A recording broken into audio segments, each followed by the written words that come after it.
Welcome to the CEO's Heart for Service, where leaders of exceptional B2B businesses work together to answer this question: how do you scale your services without compromising your client experience or the core values that drive them?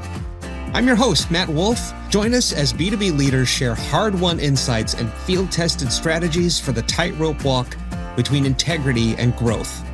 We'll find our balance and the way forward together. Hi, everybody. Welcome back to the CEO's Heart for Service. If it's your first time here, my name is Matt Wolf. I am a partner and brand strategist at Brand 3. And normally we have a co-host here, but I'm flying solo today.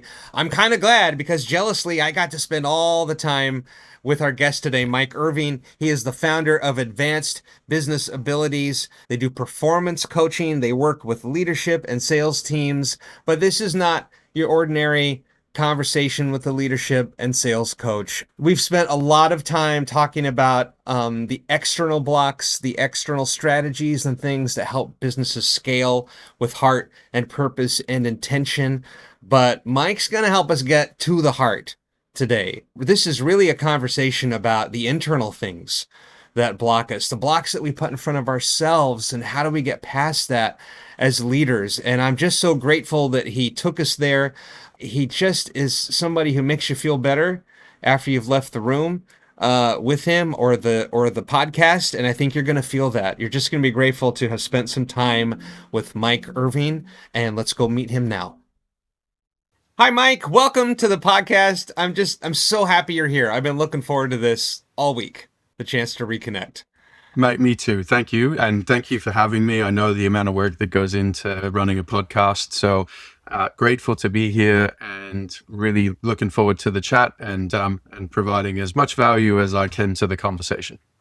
Well, I have no question about that. And I was reflecting, on our last conversation and just thinking about, just by way of compliment, there are different kinds of coaches, there are different kinds of feels that people leave you with in the kind of space that you're in. And I can see why people want to work with you, because I think people spend a little time with you and they're going to do that today. And you just sort of walk away just feeling better about life. And I think that's a real gift. I can see why people want to get back to the next appointment each week, because I think you just give people a quiet confidence and sense of groundedness and hope and, along with all the motivation and everything that comes along with that. Just a rare gift. And I just had a taste of it and I'm looking forward to more of it today. Well, thank you. I will graciously accept that compliment. And I will also say I have not always been that way. So that's something that's really intentional and developed. And yeah, that's not something. Oh, you wouldn't have had that impression of me 25 years ago. Well, we'll come back to that then and explore that a little bit. Sounds good. The only other thing I'll say by way of introduction is I'm just sorry I didn't end up on the boat. We had fun meeting the other day. We were both on boats, and we could have had the dual boat podcast, but we'll just have you come back. There's an idea there. We could do that again in the future. It's not a bad title. Mm. So the first thing we like to do, in a second, we'll sort of get into your background and what you're doing at Advanced Business Abilities and all of that. But, we were talking the other day and I was sharing with you, we have this new program rolling out. It's called Scale Beyond Referrals. And it's for B2B service providers who are in these high trust, high relationship spaces and are really relying on referrals and warm introductions to get by. They kind of gave up on marketing a long time ago because it just wasn't working. We helped them understand why that happened. And a big clue to that was that it wasn't, the strategies they were being given weren't built for building relationships. They weren't built to create moments of human connection, because ultimately we have to for someone to trust you, to guide them forward as a leader, for someone to trust us to take on their marketing strategy, for someone to trust them to take over their finances. These are big asks. We have to know the human behind the brand as well. And so we start with a human question. And it's just this: for you growing up, as a kid, you probably did not imagine yourself leading a wonderfully effective business leadership organization. So what did you think you would be doing when you were a kid? Like, where did you think you were going to go? Oh, man, you're making an assumption that I feel grown up. You don't have to. No, good. I, as a kid, I wanted to play baseball. I grew up Oh, in cool. Boston. I loved the Red Sox. Roger Clemens was, I grew up watching the Red Sox every summer, and I loved baseball. And yeah, I really wanted to be a baseball player, and it was kind of confronting that, okay, well, maybe I don't quite have the talent for that. Led me on a different journey. So, but baseball player, there was a while I wanted to be a fighter jet pilot. Apart from that, I didn't really think too much about, well, what was my career going to be. I just went about life and played baseball and studied, and I did well at school, and that was that. Oh, that's cool. So you were kind of content to let the direction emerge at that point, or like you're going to figure out where it was all going? Yeah, I don't know if I felt that way back then, but when I look back on it now, that's kind of what I see. I mean, I went to university and studied biology. What did I think I was going to do with the biology degree? I have no idea. I just kind of felt like science was, I understood it, and oh, let's do that. There wasn't a lot of thought and intent behind my decision making at the time. It's crazy how these things worked. I was very once I hit high school, super focused on I'm going to be in theater, I'm going to be an actor, and and I did that for like 25 years, and then I did the late life pivot thing into full-time marketing, different kind of Cool. storytelling. So you just never Mm. know where these things are going to happen. No, you don't. Let's capture a little bit. I'd love to capture a little bit just about advanced business abilities, where you are today and what your company is doing for people, just in overview. Yeah, absolutely. So, 20 years we've been operating for, and today we have clients on every major continent of the planet, apart from no, including South America. We're still a very relatively small team, so we're a team of five, and we help the members of our community to identify and remove the emotional, mental, and energetic resistance that stops them from being able to achieve or do what they want to. And I often talk about it this way. I'm sure you know people who they know the things that would be the best things for them to do. In business, a lot of business owners know what are the things that would be the best things for them to do. But that doesn't mean that they can go and effortlessly do them. And often great plans are laid, but then not executed. And the reason they're not executed is because of the resistance that the person feels when they go to start, or they're in the middle of, or they're close to completion of. And that's the thing that we help with. Yeah, I think that's part of what I picked up on from you is that you're clearly aware of the holistic picture and the just the very humanness of what it is that we do. This stuff is never just about business strategy, right? Like when we're doing marketing strategy, we are running right up against people's fears about the future as we sit in discovery and talk about what's possible, especially when you talk about niching down an audience, not being all things to all people, but really identifying your ideal client. That terrifies people. The truth is, it's liberating, it's expansive, it makes you grow, even though it feels like a paradox. But people run into all sorts of things, or we see people who aren't giving them, we talked about this the other day, they're not giving themselves enough credit, not celebrating all that they have actually accomplished, which is part of having the confidence to move forward and do new things. So, Yeah. Yep, I agree. And another problem exists that it's one thing to celebrate the things they've accomplished. It's a different thing again to ensure that they acknowledge themselves for doing the things that they said that they would do, irrespective of whether or not it achieves the outcome that they wanted. And I find that that's actually a major source of resistance for a lot of people, because if they skip over that step of acknowledging themselves for keeping the agreements that they made in the first place, then they're actually effectively waiting to see if anybody external to them acknowledges them for it. And so it's a way of giving away all of the power that you have by not acknowledging yourself for keeping your commitments. yeah, that's so powerful. And when we talked the other day, you offered me a really helpful correction Because I jumped in, I was like, oh, I love that. I love encouraging people. I love telling them they've done great things. And you offered a good twist. You're like, wait. Make sure they acknowledge themselves, right? That they actually give themselves that gift. And that's really going to stay with me for a long time. Yeah, cool. I'm glad because that's a thing I learned 20 years ago that totally changed my life. Well, let's talk about that for a minute. 'Cause I don't always do this, but I think in your case, you know, sometimes we talk to people who've been running a business their whole life, then we talk to people who were in the business world and pivoted into more of a consulting coaching role, like where you sit. I would love to hear a little bit more of that background that got you to the place of starting advanced business abilities and maybe capture a little bit of that. You know, you mentioned earlier that 20 that guy 25 years ago was not in this space, couldn't do this work. Now, how Mm. did we get here? Yeah, that's it's a. I will share as much as I am able to in a short, succinct period of Yeah. time.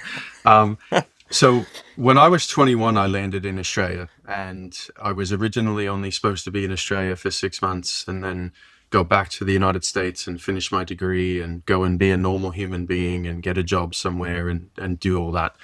And I fell in love with Australia to a point where I decided that I wanted to stay.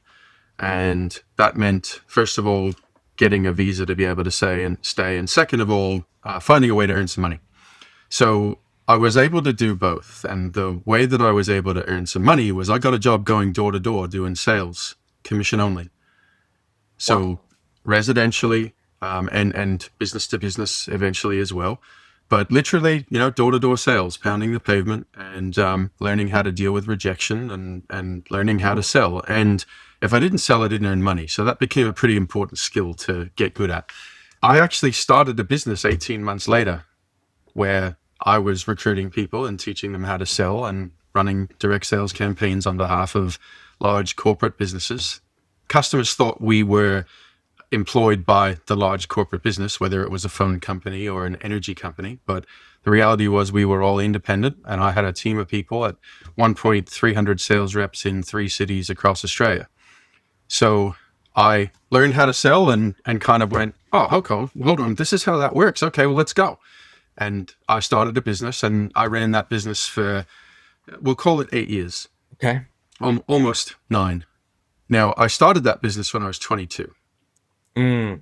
Don't ask me. Don't ask me how that happened. I mean, geez. I thought I knew it all at 22. And by the time I was 24, 25, I realized I have no idea what I'm doing. But I did it. And when I started to realize that I didn't know as much as I previously had thought I knew, I decided to start hiring coaches. I wanted to improve myself. I wanted to get better at business. So I hired business coaches. And I was starting to get a bit stressy because I'd done really well, but then kind of, I had the roller coaster of business going on. And so I'd done really well, but I was young and dumb, so I didn't save any of that money. And then it was, oh, I'm in trouble now. And oh, okay, I got to dig myself out of the hole. I hit the wall, and all right, how do I get past the wall? Yeah. And I got things moving again, started hiring a coach to help me. And all of a sudden, things went down again. It's like, well, hold on a second, what happened there? So I hit the wall again, got up, dusted myself off, and pushed through and forced my way around or under or over the wall and hired a different coach. And all of a sudden, things go down again. And I'm not saying that happened because of those coaches, Right. but what I found was happening was these coaches would come in with lots of great systems to implement, Mm. lots of great how-tos, 50 ways to do this, 100 ways to do that. Yeah. And what I was finding was happening was I'd meet with them and they'd go, right, this next 7 days, we're going to implement these 3 systems. And they'd walk out and I would go and attack the next 7 days. And of course, things go wrong and business happens and, you're putting out fires. Yeah. And 7 days later, they come back. How'd you go? Did we get those systems implemented? And I'd be going, no, man, I had this and then this and then this and then this and then this. And I worked 100 hours and geez, like what's wrong with me? Hmm. So in 2005 and very early 2006, I was not in a good space mentally, emotionally. I had gone to the doctors because I wasn't feeling well, and the doctors prescribed me medication for depression. And I can remember sitting there looking at the script and thinking to myself, hold on a second. It's been my job for almost 9 years now to not just maintain my attitude myself, but to teach other people how to do that, and to teach other people how to set goals, and to keep other people motivated on their goal. How did I end up here? Something's wrong. Somehow I've gone left when it was better to go right. And I don't understand how I got here. Now, I made a personal decision. I would never recommend this for anybody else, but I made a personal decision to not fill that script. And when I look back at that time on that day, I can see that I made a decision that day where I'd been driven by a question for a long time, which was the question called, how do I create my own reality? I've read all these books. They all tell me I create my own reality. But man, none of those books actually lay out the system. None of them give you the full equation. It's not well, if you have this reality right now, that means you're doing this, this, this, and this. And if you want this reality instead, stop doing these 3 things, start doing these 5 extra things, and over time and distance, you'll get there. None of those books could tell me that. And I can see, looking back on that day, I looked at the script and went, no, hold on, something's wrong. This is just going to mask whatever the source of the problem is. Mm-hmm. I'm not doing that. I'm gonna find out where I've gone wrong here. Mm-hmm. And within a month of that day, I met the group of people that I now refer to as my research team. So I was turning 30. Their average age at the time was 64. And I met them. I was introduced to them. And in a 6-month period of time, these guys helped me to understand exactly where had I gone left when it was better to go right. And then they helped me understand more and more the answer to that question called, well, how do you create your own reality? And that initial 6-month period that I spent with them, that was the seed that is now Advanced Business Abilities. I ended up asking them to mentor me. I shut down the business that I had been running for almost 9 years.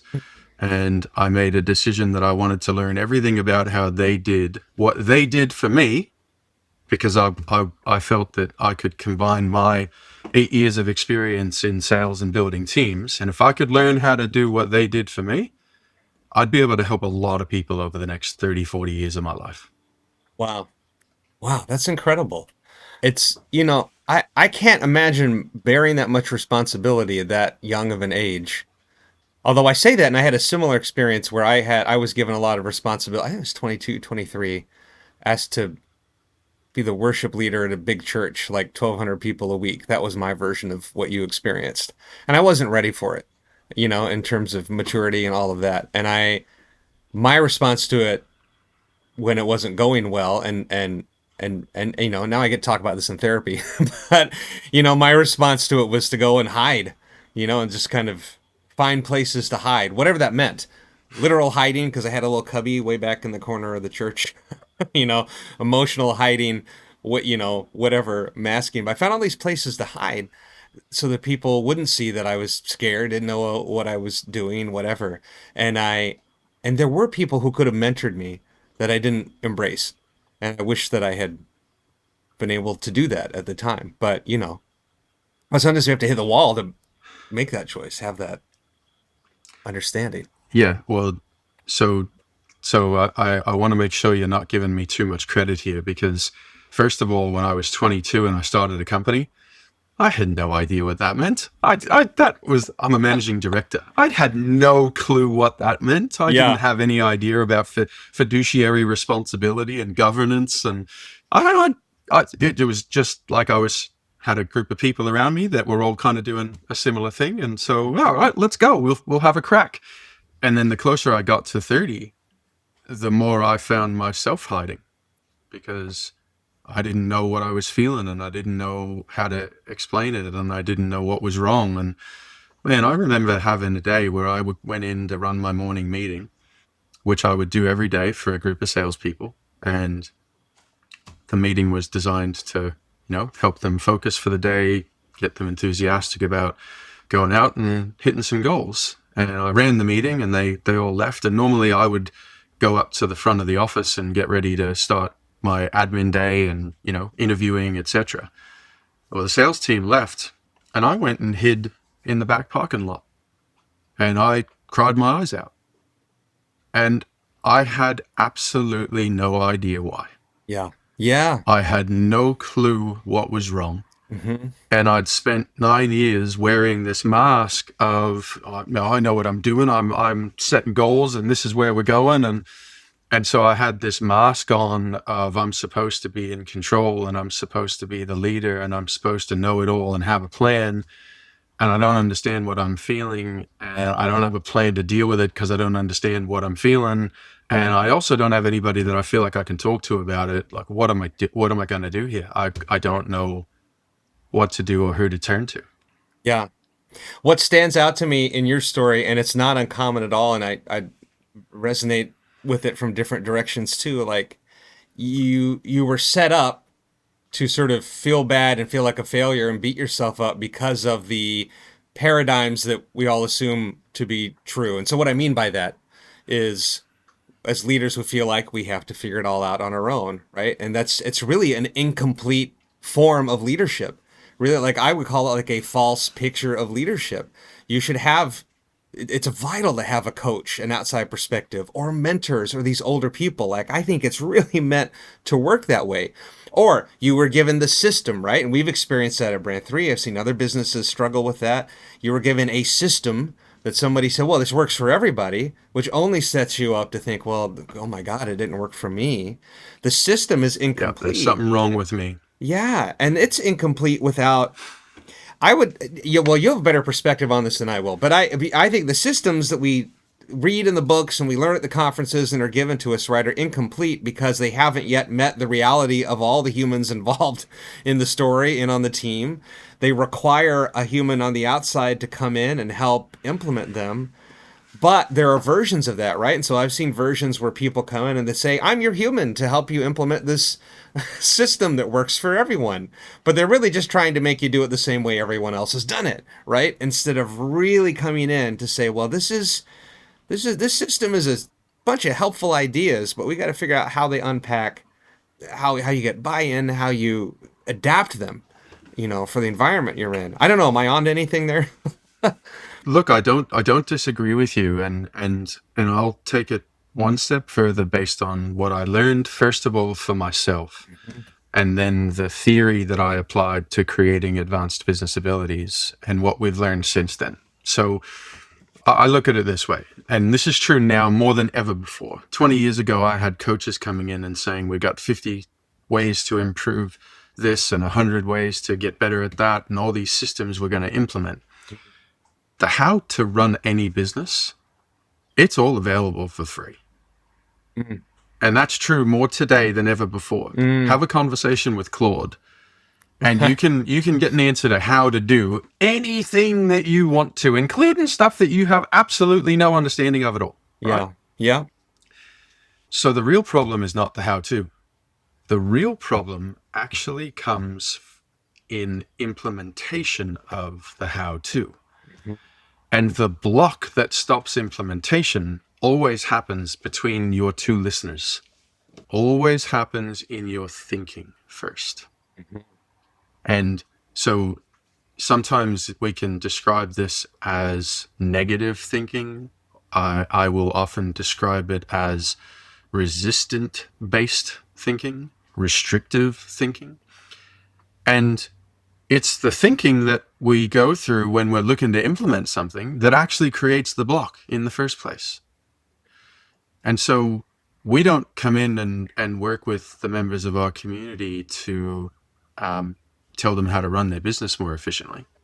They know way more about how to run their business than we ever will because they're running it. Well, what we're able to do is come in and ask enough questions in order to help them see the way that they're thinking that is no longer serving them. And that's the thing that's getting in the way of them implementing. Now, that's what I learned for myself. The problem was me. The problem was ways that I was thinking, ways that I was communicating, first of all, with myself, second of all, with other people, including members of my team. And I was actually creating resistance both in myself and in the members of my team. Well, no wonder we didn't get past where I wanted to get to. I was the problem. Yeah. This is great. So as we know, the theme of the podcast, right? We're talking to B2B service providers with a heart for service. They care about the clients they serve, they care about the results. And the question becomes, if I'm going to scale, if I'm going to grow, how am I going to continue to serve people well? How am I going to stay true to my core values? How am I going to be, successful, maintaining all that integrity and growth as a leader? I think we've talked a lot on the podcast so far about like external obstacles, but we haven't talked as much or nearly enough about the internal blocks, that hold people back. So this is so great. So what are some of the biggest, as in all these people you've worked with, what are some of the biggest blocks that you see them, putting on themselves to being able to scale successfully, serve people well, and grow? That's a great question, and so to answer that question, because there are a lot of answers to that question, and every single person is a unique individual. So there's not necessarily it's generally these two or three things, except that I can answer it by talking about what I'll call the 3 pillars to success. Okay. And the reason I want to talk about that is because the real source of the problems are when people don't follow these 3 pillars to success. And that opens up to a whole conversation there. So the way that I tend to look at it is the first pillar to success, I'm going to call it radical awareness. Mm-hmm.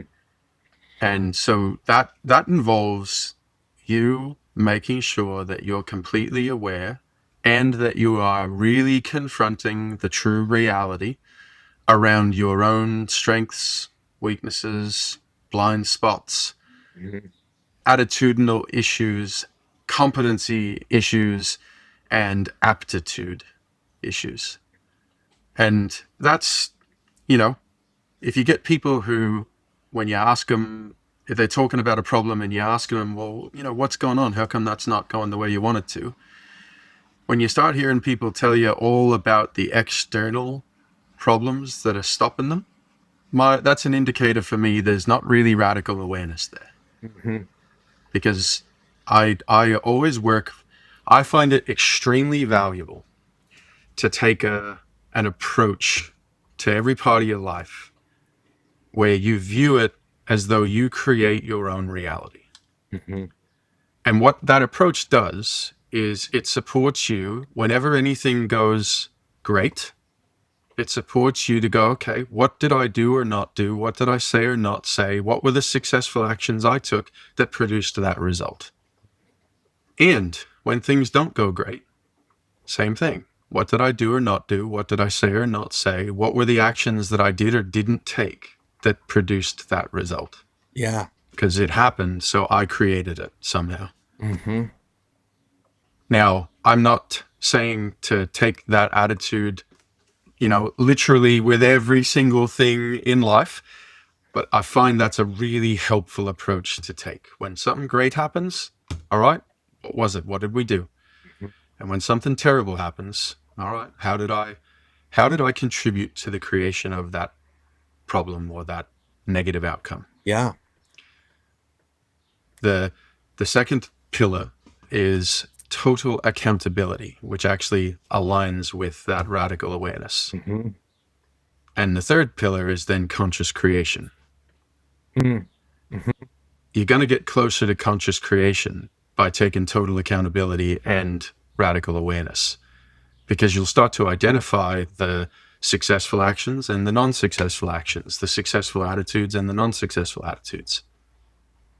How do you help people through? Okay, so I mentioned, I just dropped earlier that I'm back in therapy, right? I don't think I've talked about this on the podcast yet, but the catalyst for me to go back was we just adopted our son, who's almost 3 years old now, right? And I was like, I want to make sure I'm, I don't know, tuning up to be a better father. Then the business thing came up, and I became a partner at Brand 3. I was going to be responsible for more other humans, right? Just the stakes in every way seemed raised. I go there, Mm. and I think a big theme for me I found is the fear of being seen having done something wrong, the fear of making mistakes, and because there are patterns in my life where it's just so hard on myself, right? And that's getting better, thank goodness. But how do you, so all of that, boy, that was a long way to get back to my question. But the question is, how do you get people past the fear of seeing themselves holy, right? Of living in radical awareness and honestly facing that went great. This, not so much. And why? Yeah, that's a great question, because it takes a lot of bravery to be really open and honest, and it takes even more bravery to be not just open and honest with yourself, but to be open and honest with another person, and Mm, tell another person how you really feel and what really bothers you and what really presses your buttons, because we all have buttons that get pressed, right? And they get pressed in a variety of different circumstances and by different people in life. I don't have any children, but I have a harem of godsons and a niece and a nephew, and goddaughters. So they're not necessarily, but I look at them that way. yeah, And I know how good they are, and they can be at pressing their parents' buttons, and I know how good they could be at pressing my buttons. right. Right? So so we all go on this journey.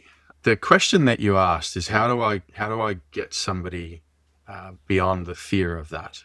Mm. And it's a great question, but I don't. Oh, That's not my role. okay. My role is just to be there and ask questions and to be with them and to observe whether or not they go there themselves. Mm, Now, if they don't, that's okay. mm-hmm, Right now might not be the time. mm-hmm, But this goes along the the same lines as, like, how do you choose your clients?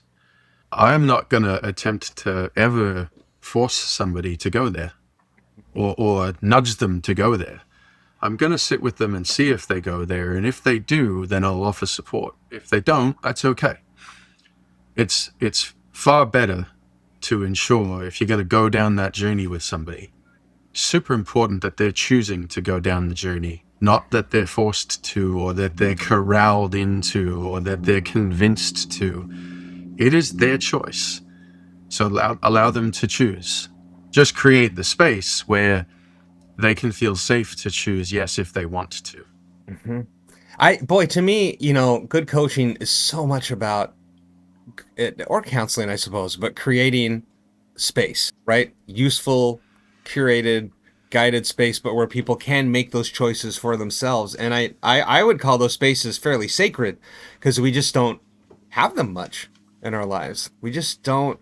And I even think the marketing and brand discovery sessions we do that way, right? Those are times to reflect and think about where our clients have been and where they want to go, and to make some pretty important choices that they just don't have the space or the bandwidth to think about.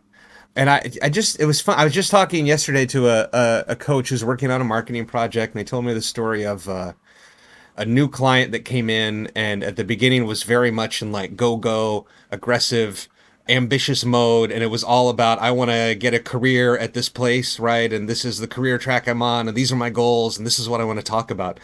And 3 sessions later, because of the space that had been created, the conversation changed to, you know what? I think I've lost my spark. I think I've lost my compass, right? So she went from, I know exactly where I want to go, to a very useful conversation about, actually, I've lost my sense of direction and focus, and let's talk about that and find that. But what a useful, but only because there was space made, in the course of about 3 hours to make that shift. Yeah, yeah, that's it. The people that engage with us, the members of our community, they tend to have a few things that are common about them. And one of those things is that they actually really want to understand themselves. So sure, they want to grow their business, they want to generate more revenue, they want to expand, they want to take on more clients. All of that is true. That's all. I think that's true for almost any business. But there's something more, there's something deeper. They want to understand themselves, they want to understand what makes them tick. They want to understand the reasons that they react to certain things in certain circumstances. And maybe they're not happy with the way that they react sometimes. They want to improve those things, right? Mm-hmm.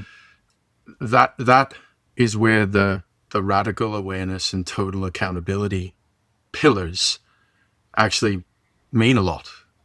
We have a diagnostic tool that we use where if I sit with somebody and that space is created and they say, well, yeah, I'm looking for some help with A, B, and C. Okay, great. So A, B, and C are things you want to change. Well, if we want to change those things, the thing about those things is that those are what we will call non-ideal conditions in your personal or professional life. So whatever those non-ideal conditions are, you create those non-ideal conditions. You're creating them somehow. So if we just go to attempt to change those non-ideal conditions, we're actually working with an outcome, not with a cause. So our first task, if we want to help you change those non-ideal conditions, our first task is to work out, well, what is it about you that's creating those? Is it an attitude? Is it an incompetency in a certain area? Is it an aptitude problem? Is it a belief system? Is it a button that exists in you that's getting pressed in those circumstances? And until we establish, well, what is it about you that's creating those, then we're really just attempting to work with a result rather than the true source of that result. And so we have a diagnostic tool that we use to help us to achieve that. And it takes a couple hours for somebody to complete. So it's not like a quick little 15-minute personality test. It's really thorough, and it reveals those underlying attitudes and belief systems and decision-making processes that tend to contribute to the non-ideal conditions that we create in our lives. So that's kind of another step. Like, let's create that space first where people can choose, and then let's really diagnose the source of the problem.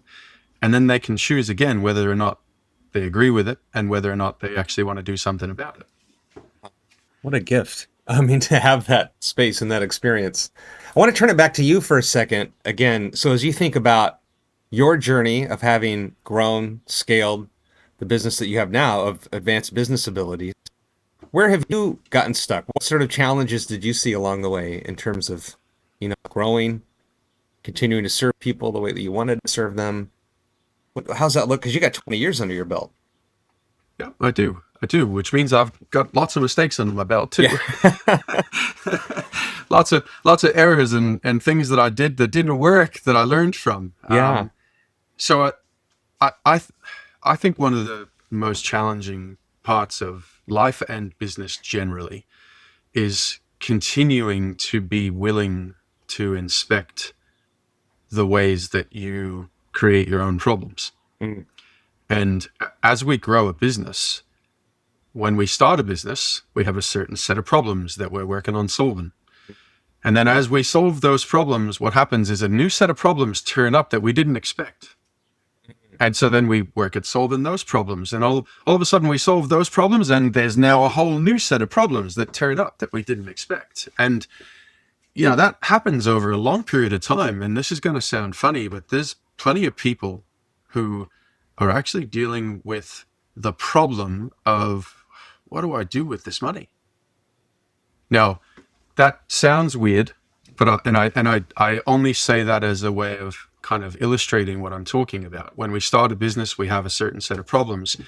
As we continue and we expand the business, we grow into different sets of problems. Mm-hmm. One of the problems that I found particularly early on was that I still had more work to do to remove my own resistance and my own buttons that were being pressed. And when those buttons were pressed, your buttons will cause you to react in an unintended way. And when we have an unintended response or reaction to a set of circumstances that occur, our unintended response doesn't tend to be a positive one, Right. Yeah. Well, right? if you're willing to say, what were your buttons, or what were some of them? So I'll tell this story. So when I first took I call them the predictor profiles. When I first completed our diagnostic tool, we measure 49 traits. I'll say 49 factors of success. And so a couple of those factors that read for me were that, first of all, my critical trait, and critical is defined as your tendency to be judgmental, your tendency to see faults and problems in others, right? So on a scale of 0 to 100, the further below 30, the better. And if your critical trait, if any of the attitude traits are up at 30 or above, that trait's going to be a way that you create problems for yourself and for others. Mhm. Well, my critical trait was 60. So Okay. it was double Right. where the problem starts, Yeah. right? Now, combine that with a competitive trait of 100, and we don't know how far above 100 it is because we only measure from 0 to 100, and healthy is kind of like below 80, right? Right. And then combine that with a patience trait of 0, and therefore we don't know how far below 0, and it's 0 to 100, and healthy starts at like 39, right? Yeah. And then also combine that with, so what have I talked about? I've talked about critical, competitive, patience, and then combine that with an attention to detail score of 0. And a healthy attention to detail starts at 39. Right. Right. Yeah. So super critical, um, competitive to a point of wanting to win at all costs, Mm. 0 attention to detail, and 0 patience. Man, I was a nightmare. I would have been a nightmare. Mm. Anybody listening to this who worked in my sales training organization Mhm. 25 years ago, I apologize. like, and that's not that I was always bad, but man, that combination of traits, when I confronted that and I looked at that, I went, wow, okay, I'm really creating some problems for myself. Mhm. And Mhm. so when those buttons got pressed, how do you react when your buttons get pressed? You go to defend in whatever way you've learned to defend. Mhm. So you might go on the attack, you might get upset and raise your voice. Mhm. So yeah, I had challenges in those areas, and I even found after I went through my first 6 months of transformation for myself, man, that did an enormous amount to help me to change. But I still found a year and 2 years later, and even 2.5, 3 years later, as I had become a coach and I'd started to test my theories and I started to produce and help clients to change, I still found that there were circumstances where those buttons could get pressed, and that damaged relationships. That wasn't ideal. That wasn't what I wanted to have happen. It happened, and I learned from it, and I then went and did a whole bunch more work with my research team to go, all right, hey, I've made an error here, and I've made an error because of my own resistance. Come on, guys, let's go. How do we solve this? Mm. And then kept going. And that research team, there was 3 members of that team. 2 of them have now passed away. And I learned a huge amount of incredibly valuable lessons from them. One of which is that at the age of 81, when he passed away, Bernie, he was still working on himself and working with me and my team at the Wow. age of 81, the week he passed away. Sharp as a tack mentally, body was failing, but he was still working on and being coached using our systems and processes. He was allowing me and my team to coach him to continue to support him to remove resistance that was restricting him at the age of 82. I want to understand a word that you're using here with your team, because you call them your research team, the people who helped you really figure out what you needed to do how to move forward, how to get past your blocks, all of that. But to me, that sounds like a lot more than research. Like it almost sounds reductive, right? Because they're clearly like mentoring and helping you live in radical awareness, right? Like all of these things. So I'm just curious, like how did they get the name research team? Well, they had been working in the field of developing people for 50 years when I met them, Okay. or 40 years when I met them. And so, here I am at 30 years old. They've done a lot of the work. I come along at 30, they're semi-retired, and I come along and go, hold on a second. You know stuff. You know stuff that I want to know. Yeah, yeah. Right.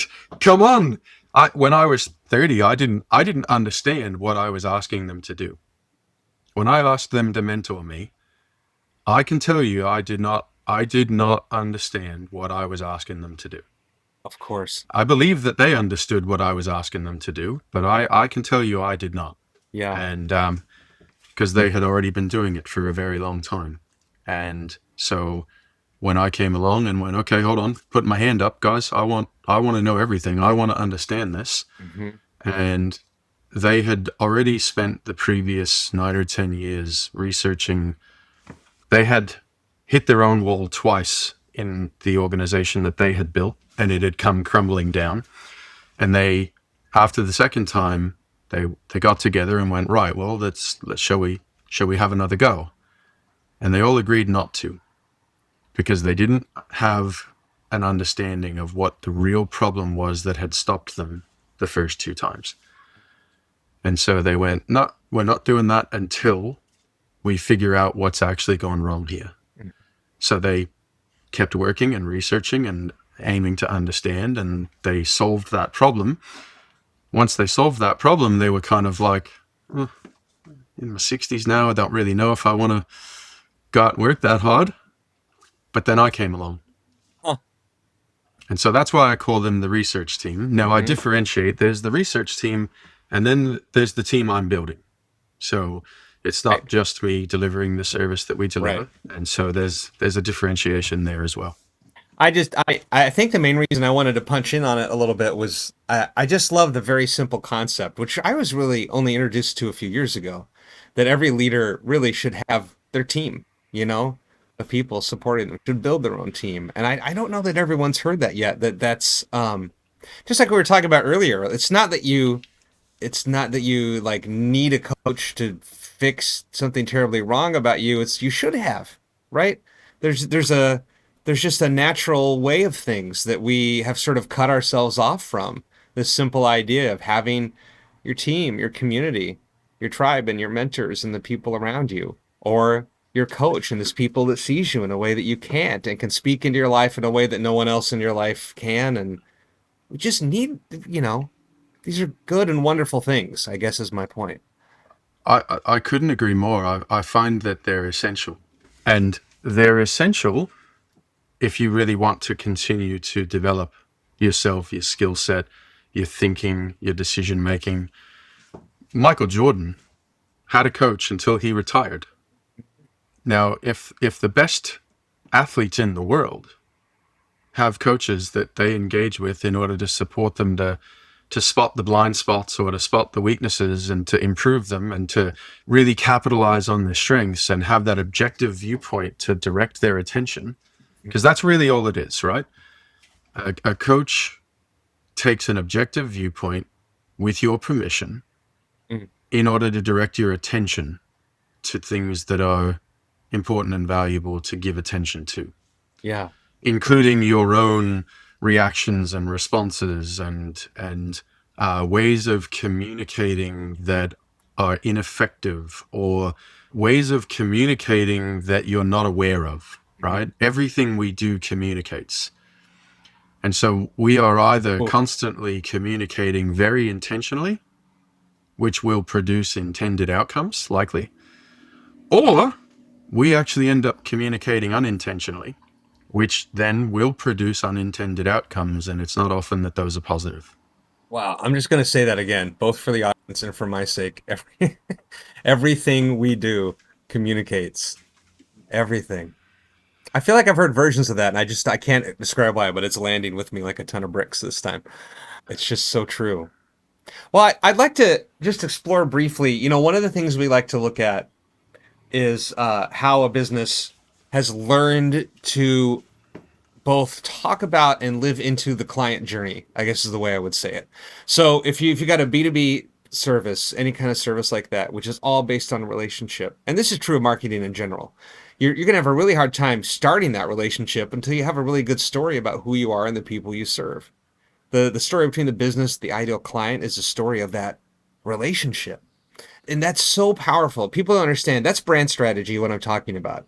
And a lot of people are like, "You mean my colors and my logo?" And I'm like, "No, no, no. The story of who you are and who you serve and what that relationship really looks like." And when you understand that, obviously you're going to market in a better way.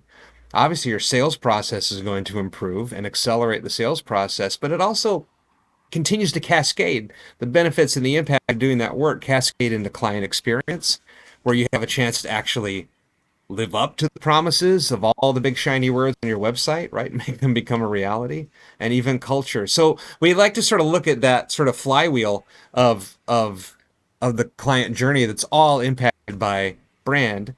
So to start with, how is your understanding of how you tell the story of what you do over 20 years with people? How has that changed as you've talked about this is who we serve and this is the difference that we make for them? It's changed a lot, and at the same time, it has changed in subtle ways, which is what makes it change a lot. It Mm-hmm. it hasn't. It's not like it's changed in a 180-degree direction, right? Yep. It's changed zero point 0.1 of a degree at a time over 20 years. And each of those changes have occurred as a result of a real experience with a member of our community. Because as we keep learning from them and the impact that what we're introducing them to has on their personal and professional life, we can continue to narrow down the way that we talk about that and the explanation we give. One of the challenges that I had was, if you sit me down with somebody and I can have a conversation with them, I will communicate with them based on things that they say and things I observe about them and information that they give me. And I can help them to have a really good understanding of what we're about and how we go about supporting people with their problems, right? And attempting to create a website that does that, that was really difficult. Yeah. And I demonstrated one thing to myself over about, I don't know, probably a 6-year period, maybe a 7-year period. And the thing I demonstrated to myself is I got no business building a website. Like that's a really bad job for me to do, right? Yeah. Because I don't understand how to not just the technical parts of actually creating a website, but the messaging and the wording and how you actually put me down with 10 different people and I can have 10 different conversations that help them understand what we're about. But ask me to create a website that will communicate to everybody the main message. Yeah, I failed at that. I was really bad at that. Well, I think so. First of all, the marketer's version of what you do is the reality is everyone's just too close to their own story. And so we all need, just as you help people reflect on the actions they're taking in their life, the same thing Mm. applies to the story. We're just too close and we're dug into it. And so it's, we all struggle with it. You've articulated the core struggle that every B2B service provider has, right? If I get them in the room, this is great. I know I got an 80 to 90% chance we're going to move forward. But the trick is Yeah. getting them in the room and the benefit of having that clear storytelling on the website elsewhere, where your presence is out in the world is when it's clear, then you're building trust before they get in the room. Then you're building relationship before they get in the room. So all of that is being strengthened and accelerated. And the website is really the first in the world we live in now. It wasn't always this way, but it is now the first place where that story appears, right? The first sort of core place where that story lives. That's why we feel that anxiety. But you did something so important. I just want to highlight that, or you are doing actively from the way you tell the story. A lot of times people have the message out there and they're like, I don't think people are getting it. I don't think I don't think this is landing. I don't think this is going well. And so they go internal, right, to say, well, what else could we say? let's get around a table and figure out what else we could say rather than listening to the people who you have in front of you now and letting that guide you. That's just so important. How is your sense of not sense of, but even how you has it changed? How do you sell what you do? Has that changed over the years? So it's funny that hasn't changed. Okay. Well, okay, hold on a second. How we sell it hasn't changed. The the packaging, Mhm. yeah, sure, that's changed in bits and pieces and ways. But one of the things that we help the members of our community with is sales is not sales is not magic. Mhm. Sales is not a gift of the gab skill that you're either born with or you're not, right? Right. Sales is so I think I was really lucky.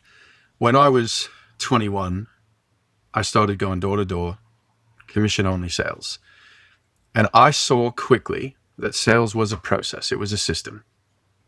It wasn't based on being funny, it wasn't based on telling jokes or having a script. It was a system. And so there were things that you pay attention to, and once you understand that system, like that's it, you can sell. And you can sell anything as long as you believe in it, right? What I learned after I met the people that I call the research team is I didn't really understand sales back then. I could see it was a system, but I really learned the system from the people that I started working with 20 years ago. And based on a set of principles, models, and processes that govern the system of selling, that hasn't changed. And that hasn't changed in 60 years. That's still the same as what it was 60 years ago. The thing that has changed, again, to talk specifically about our business, the thing that's changed is perhaps packaging. What do we call or label the thing that we're giving you? It's still the same thing that we were selling 20 years ago. We've developed the processes behind that, but yeah, we still sell the same concepts and we sell them the same way. That's, I think that gets undervalued because over time, our culture shifts, people's resistance, their savvy to how we do all these things shifts, and actually how we shape these things is usually less a question of what's convenient for someone and more about it's relational, right? It's like what is going to help them feel a sense of trust and stair step into this thing in a way that works for them. And what about client Yeah. experience? The Well, way you serve a unique thing, right? This is and I think people undervalue how hard it can be to deliver coaching and this kind of relationship that you offer well. So, what have you learned about that over the years? it's funny because that actually ties into sales quite a lot. Okay. Because if you if you think about the way that someone makes a decision to take an action, so they make a commitment to take an action, and a person does that whether we're talking about a sales conversation or whether we're talking about a conversation between a leader and a member of their team. Mhm. Leadership and sales and managing a client relationship, they actually all use the same skills and they're based on the same principles. They're just applied with different intent. And so the main thing that I have, this might sound really simple when I say this, so I'll just forewarn that. But the main thing that I've learned is whatever commitments you make to whoever you're talking to, whether we're talking about a client that you have sold a thing to, or whether we're talking about your wife who you've made a commitment to do a certain thing for, whatever it is, if you have had somebody make a commitment to take an action because it's aligned with something that they desire, and you've been involved in them making that commitment, then that also means that you have made specific commitments involved in that process. So the most important thing to do is make sure that you do what you said you would do, and make sure you check in with them that they see that you did what you said you would do, Mhm. and then continue the relationship. keep asking questions, find out what's happening, how they're going. And I don't care what service you're selling, I don't care what widget you're offering, that process is the same. Yeah, that's great. You know, the only piece I would add to that is the need to also communicate that you've met the commitments.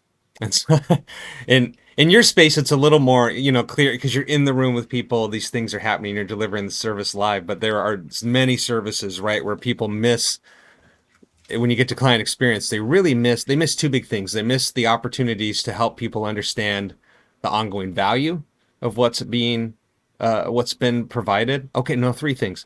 They've missed the opportunity to provide value. They've missed the opportunity to continue to educate and remind people of the things they were excited about when you started the relationship. I tell my team, I say, look, this is your mantra. Clients forget everything. And I don't mean that in an insulting way or anything. I mean they have other things going on. And it's our job to help remind them, this is why we set this strategy this way. This is why we went down this road. And if you remember 1 month ago, between all the other things you've talked about, this is what we talked about. This is why we're here today. So to reset that for people. I just was going to say, I talk about that and think about that in terms of it is the management of perception of value. Mm-hmm, mm-hmm. And throughout the client experience, every person, every salesperson, every business owner, and therefore every team in the business has the task of ensuring that they are managing the perception of value. Mm-hmm. And I want to be clear that I'm not saying your task is to influence their perception of value positively, or to manipulate it. I'm saying even to the point of being totally willing to ask a question about whether or not they are seeing the value and being willing to experience them saying no and I'm not happy.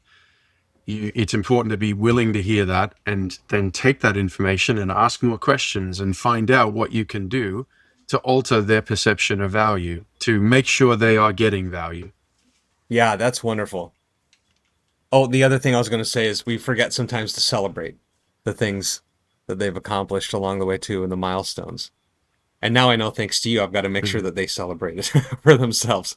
So in terms of value, I think we've got a great sense of the wonderful value. We've only skimmed the surface, I think, of all the value that you bring to your clients.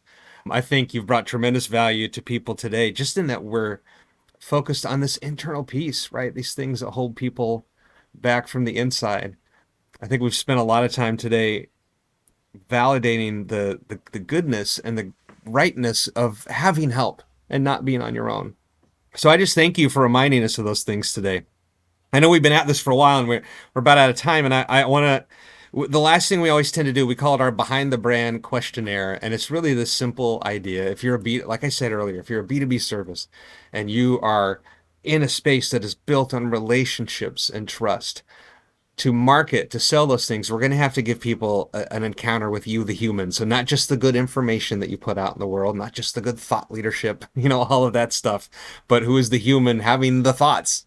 So we try and dig a little deeper, just figure out who you are. And for anyone who's thinking about, boy, I might really want to work with Mike, this will give them a few insights. Got about 8 questions here. You good to go?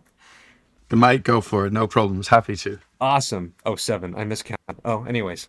Okay. So what is your go-to karaoke song? Or if you don't like karaoke, what do you wish you could sing? Oh, that's funny. So go-to, anybody who knows me that's listening to this is going to giggle right now. So go-to karaoke song would be Tennessee Whiskey. Okay. Awesome. Chris Stapleton, Tennessee Whiskey, mate, I love it. It's fantastic. And I've spent many a night on the back of a boat with a whole group of friends across the world singing Tennessee Whiskey. It's been fun. That's awesome. That's awesome. Mine is, by the way, is 80s glam rock. Anything 80s glam rock, give it to me. Because I was in music theater, I was a high tenor, and so I can it's a chance to play around. Oh, cool. Nice. Yeah. Probably do it better with whiskey though. So give me a few glasses of wine and I'll be a great Chris Stapleton. Right? I'm ready to go. What is the last thing that made you laugh out loud? thinking about you doing Yeah. 90s glam rock. Right. That would be fantastic, mate. We have to make that happen someday. On the back of a boat. Sounds great. Yes. Yes. What is your favorite way to get away from it all? Boating. Yeah. Yeah. Boating. And I love traveling. I love camping. I've spent 20 years going four-wheel driving all across Australia.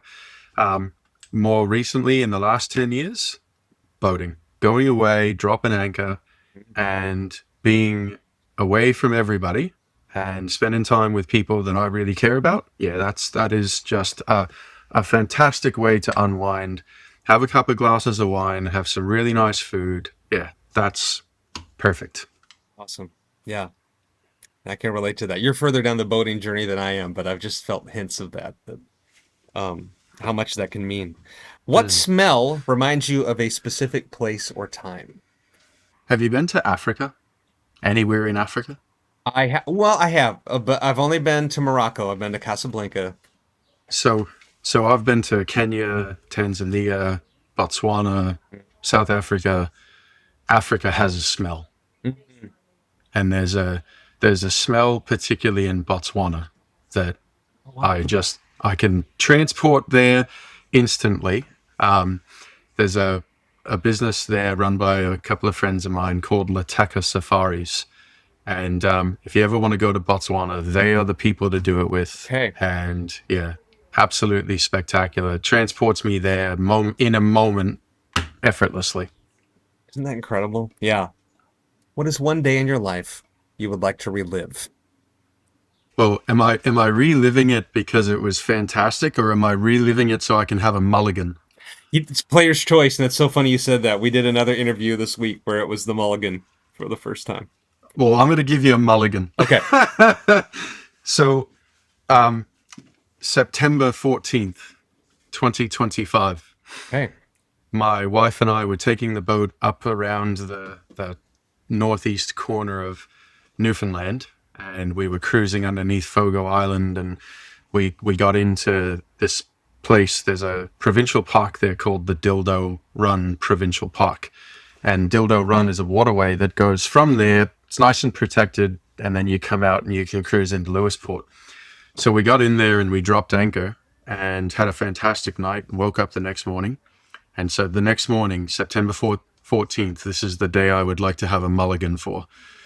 Woke up in the morning, planned to have a really nice, relaxing morning, drink coffee, have breakfast, and then when the time was right, there was going to be a slack tide. We could go under this bridge and head into Lewisport.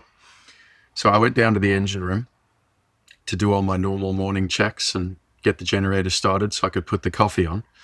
And I would have a mulligan of that morning, because the end result of that morning is I'm now missing a part of my finger. And I would do that one over again. I would make sure that I don't put my finger anywhere near the belt on the generator. There's my mulligan moment, mate. I'd like to have that day over again. Yeah. So we went back there less than a month ago, and we dropped anchor at the exact same spot this year. And I got my mulligan. I got to have my do-over and have the morning that I wanted to have last year. So we went through a healing process, so we're all good. Mm-hmm. Honestly, that's so important, right? And it's something to transfer to everything we're talking about today. But in boating, especially, I remember one of the captains that taught me earlier, or at the beginning when we bought our boat. He said, "You're going to have some emotional events." It's so fun. Actually, that was a very British way to describe it, even though he's from the Pacific Northwest. He was like, "You're going to have some emotional events." I've had them with my wife. We've had, but they cause fear, right? There are things that happen when you're boating where you just realize, I don't know how to handle this. I'm in trouble. I'm very vulnerable right now. And then you want to go back and recapture that because it is about finding that calm back and that centered. So I'm just glad you had that moment, because I recognize how important it is. I'm also glad that it wasn't worse than what it was, because it could have been a lot worse. I could be missing, 3 or 4 fingers instead of just part of one. So it's okay. Yeah, absolutely. What 3 words would your loved ones use to describe you? Intentional, Mm. fun, and a deep thinker. Mm-hmm. That's great. And this is the last one. What would it mean to have truly succeeded in your work? Not the company and its mission, but you personally to have succeeded in your own quest. It would mean that I have fulfilled my life's purpose. It would mean that I have done what I've chosen to do, and I've achieved the outcome that I'm aiming to achieve. Mm-hmm. Do you have a name to that purpose right now, or is it still finding a... I can talk about it in plenty of ways, but one of the ways that I will talk about it is we have an intent. I have an intent to make the world a better place. And the approach that we're taking to achieve that is, well, one person at a time. Let's help one person at a time be more able to intentionally create and achieve what they want to, and be able to intentionally choose the way they communicate with any person about any subject in any moment, and be able to choose the way that they respond. And if we can achieve that with one person at a time over a period of 30 or 40 years, that's going to mushroom out, and we're going to have a better version of the world than what we live in today. That's what I like to think. That's powerful. And that just further illustrates why you were the right guy for us to talk to today on a podcast called The CEO's Heart for Service. You know, this is who we just love to talk to people like you. I've enjoyed this so much. People who are difference makers. We look for the helpers. We look for people with that heart for the podcast, for our clients, all of that. So I can't thank you enough for being here. I feel like I could go on for hours, but who has the time? So can you let people know what is the best way to engage with you, interact, reach out to you if they're so inclined today, which I hope they are? Yeah, happy to. And if it's helpful, I'll say two things. So you can engage with me on LinkedIn, or just go to advancedbusinessabilities.com. And we've created a free executive effectiveness benchmark tool.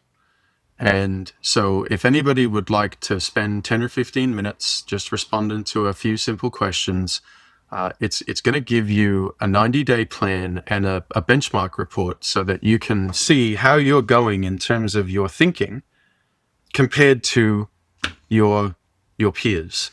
And if anybody would like to do that, if you go to execbenchmark.com, it's totally free. It'll take you 10 or 15 minutes max. And if you get value out of that, I would love to have a conversation with you to see how we can help you implement some changes. Amazing. I hope that's helpful. Yeah, execbenchmark.com. Okay. Amazing.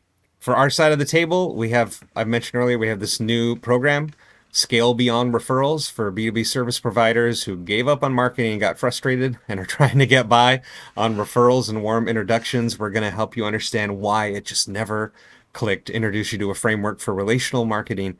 And we do that in an initial workshop. And you can find information about that at scalebeyondreferrals.com or at brand3.net. Okay. Wow. Thank you again, Mike. I just can't thank you enough. I hope lots of people reach out to you. Thanks for having me, Matt. And again, this has been Matt Wolf from Brand 3, and we'll see you next time.